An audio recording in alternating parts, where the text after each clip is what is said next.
오늘 우리가 보고 있는 말씀은 여호수아서 6장 말씀입니다. 여호수아서는 이제 이스라엘 백성들이 본격적으로 하나님께서 약속하신 땅, 바로 가나안 땅으로 들어가는 이야기로 구성되어 있습니다.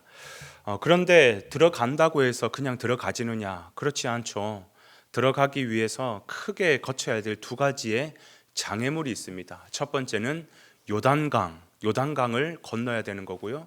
두 번째, 건너고 들어가면 그 땅을 이미 차지하고 있는 가나안 7 족속들이 있다라는 겁니다. 그들과 싸워가지고 그 땅을 차지해야 된다라는 것이죠. 그래서 앞선 5장까지의 이야기는 요단강을 건너는 이야기, 그리고 오늘부터 이제 12장까지는 건너 들어가니까 이미 그 땅을 차지하고 있는 가나안 7 족속들이 있다라는 것이죠.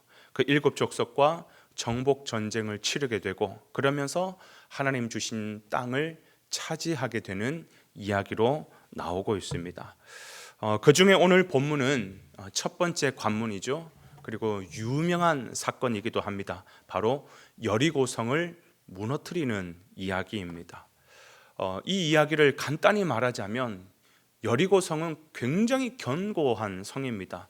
절대 인간의 힘으로 무너뜨릴 수 있는 그런 쉬운 성이 아니라는 것이죠. 특히 어떠한 무기도 없는 이스라엘 백성들에게 입장에서 본다면 이건 난공불락의 요새와 같은 어마어마한 그런 성이라는 것입니다.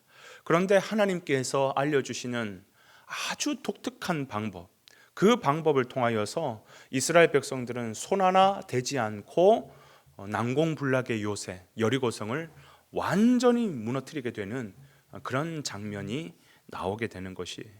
근데 그 방법, 독특한 방법이 뭐냐? 6일 동안은 하루에 한 바퀴씩 돌아라는 거예요. 그리고 마지막 7째 날은 7바퀴를 도는데 마지막 7번 돌 때는 제사장들이 양각 나팔을 불고 그 양각 나팔 소리가 온 백성에게 들리면 백성들은 소리를 지르는 거예요. 소리를 지르면 이 여리고성이 와르르 무너진다라는 것이죠. 여러분, 이게 일반적으로 가능한 이야기겠습니까? 사실 상식적으로 받아들여지지 않는 이야기예요. 그런데 하나님께서 알려주신 이 독특한 방법으로 실제로 여리고성은 완전히 무너지게 되는 것을 보게 됩니다. 근데 이 말은 궁극적으로 뭘 말하는가? 일은 누가 한다? 하나님이 하신다라는 것을 우리에게 보여주는 거예요. 그러면 우리는 가만히 있으면 되느냐? 하나님께서 다 하시기 때문에 사실 우리가 아무것도 할 게 없잖아요, 그죠? 전적으로 하나님께서 다 하신 일이라면 그러면 우리는 가만히 있으면 되느냐? 그러면 우리는 또 가만히 있는다라는 것은 또 구체적으로 뭘 의미하는 건가? 오늘 이거를 한번 생각해 보기를 원하는 것입니다. 여러분, 하나님께서 다 하시는 일이다. 그래요. 구원이라고 하는 것은 우리가 뭔가를 좀 도울 수 있고 우리가 뭔가 행할 수 있는 부분이 아무것도 없다 그랬어요. 전적인 하나님의 역사라고 한다면 그러면 우리는 뭘 하면 되죠? 여러분, 홍해 앞에 선 이스라엘 백성들을 기억하시겠습니까? 하나님께서 홍해 앞에 망연자실해 있는 아무것도 할 수 없어서 우리는 이제 다 죽었다라고 얘기하는 이스라엘 백성들을 향해 모세를 통해 하나님께서 들려주신 말씀이 뭡니까? 너희는 가만히 있어 하나님께서 오늘 이루실 구원을 보라라고 말씀하세요. 그러면 홍해 앞에 서 있는 이스라엘 백성들, 그들은 아무것도 안 하고 집에 가서 그냥 누워 있으면, 가만히 있으면 하나님께서 구원을 베푸십니까? 가만히 있으라는 말이 그런 의미입니까?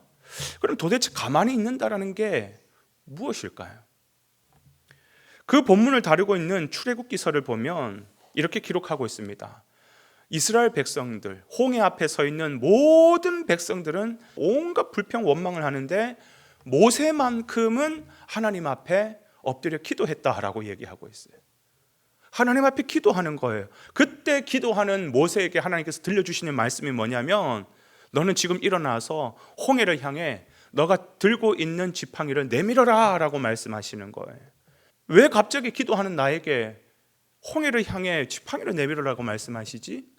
그런데 그 말씀에 그대로 순종합니다. 순종할 때 어떤 일이 일어나는 거예요? 진짜 홍해가 갈라지는 역사를 두 눈으로 목격하게 되는 것이죠. 무슨 말이냐? 여러분, 가만히 있는다라는 것은 뭐냐 하면 순종함으로 전적인 하나님 앞에 매달리는 것, 전적으로 하나님 앞에 꽉 붙드는 것, 이게 가만히 있는다라는 것이에요. 가나안 땅 누가 약속하셨습니까? 하나님이 약속하셨어요. 그럼 누가 책임지고 끝까지 인도하겠다라는 겁니까? 아빠 되시는 하나님께서 하시겠다라는 거예요. 그러니까 아무리 어려운 상황이 있다 할지라도, 아무리 난공불락의 요새 여리고성이라 할지라도 누가 그것을 무너뜨리고 누가 그걸 입성하게 하신다? 하나님이 모든 일을 하신다라는 거예요. 이스라엘 백성들은 뭐만 하면 된다? 주님만 붙잡고 가만히 뭐만 하면 되는 거예요? 순종만 하면 되는 거예요. 순종만 하면 되는 거. 그런데 이 순종을 우리가 너무나도 못하는 거예요. 오늘 이 시대에도 제일 못하는 게 뭔지 압니까? 순종이에요. 순종. 왜요? 우리 안에 교만이 있거든요. 내가 교회를 10년 다녔는데, 내가 교회를 20년 다녔는데, 기도만 하라니요. 가만히 있으라니요. 내가 뭔가를 해야죠.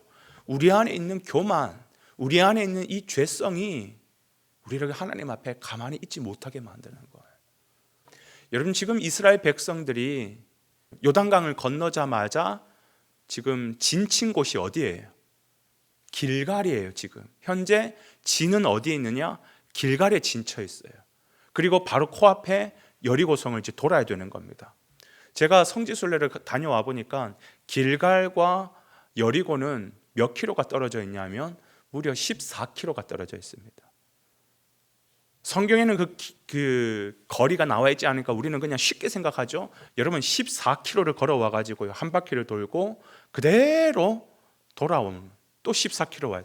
성까지 돈다면 최소 30킬로는 돌아야 됩니다. 그게 쉬운 일일 것 같아요? 아니요. 처음에는 돌겠죠. 매일 그렇게 30킬로 가까운 거리를 돈다라는 거 불평 원망 나오지 않겠습니까? 여러분, 성경에 기록은 없지만 유대 랍비들의 전승에 따르면 마지막까지 순종한 자가 몇 명이라고 그들은 구전으로 전해져 내려오는지 아십니까? 마지막까지 순종한 자는 3,000명밖에 안 된다 그랬어요. 몇 명 중에? 200만 명 중에. 최소를 잡아도 200만 명 중에 3,000명. 비율을 따져보면 0.15%예요. 1,000명 중에 한 명이 순종했다라는 겁니다. 1,000명 중에 한 명이 순종했다라는 거예요. 좀 더 확실하게 와닿게 해볼까요? 우리 교회 1,000명이라고 한다면 순종한 사람 딱 한 명밖에 없었다라는 거예요. 그런데 하나님은 그 한 사람을 통하여서 구원의 역사를 쉬지 않고 만들어가고 계신다라는 사실이에요. 여러분, 그 99.9%에 속하는 사람입니까? 아니면 0.15%에 속하는 사람입니까? 여러분, 순종 우리는 말은 편하게 쉽게 얘기하지만 순종하는 것이 이 죄성을 가진 우리에게는 너무나도 어려운 것이에요. 가만히 있는 게 너무나도 어려운 거예요. 막 우리는 뭔가를 하려고 합니다. 그게 하나님의 영광이냐? 그게 하나님의 기쁨이 되느냐? 전적으로 순종하지 못합니다.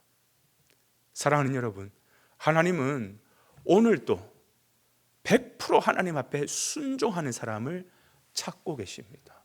그리고 그 사람을 통해서 하나님은 구원의 역사를 지금도 이루어 가십니다. 저는 바라고 원하는 것은 오늘 이 말씀 앞에서 여러분 가정에서 여러분이 순종하는 사람 되기를 원하고, 여러분의 직장에서, 여러분의 삶의 현장에서, 교회에서, 그리고 이 나라, 이 민족에서 여러분이, 우리 동산교회가 하나님 앞에 속하는 그 0.15%, 하나님께서 그래서 우리를 통하여 사용하시는 귀한 은혜가 있는 복된 하루가 되시기를 주님의 이름으로 축복을 드립니다.